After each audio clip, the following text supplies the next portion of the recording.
السلام عليكم ليكيب. اليوم غنهضر على واحد المشكل تاع موتور 96. يعني هذا المشكل هو كما تشوف. حليت البوشون تاع الزيت باش تهبط الزيت. هاهي شكون تهبط الزيت، يعني تتنقط. التيفو هذا حبيت نتشاركو معكم، يعني تيفو مهم.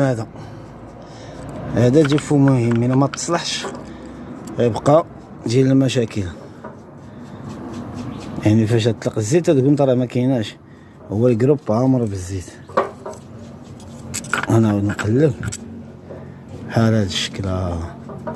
يعني الا جوج عطينا الكونتيتي تاع الزيت هي هاديك، لكن فاش تنجي لهنا تلقاها تتنقط.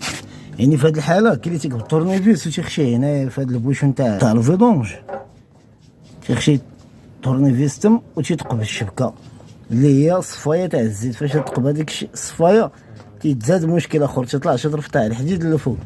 يعني غنحل هاد الكارتير نشوف السيركويه اللي تتسد. كاين واحد السيركويه خاصه تجيب الزيت لجهه البومبا.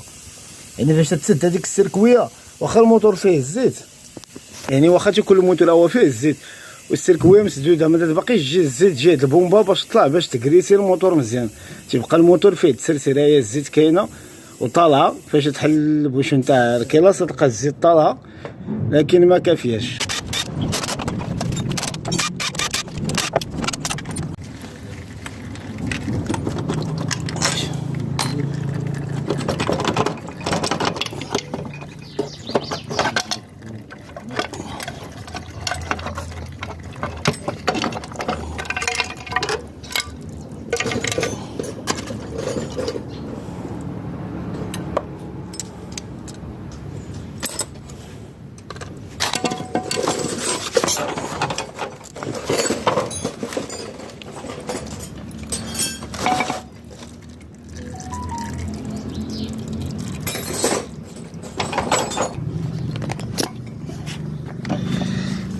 جيت تشوف الملام كاين المشكل. شوف شوف شوف شوف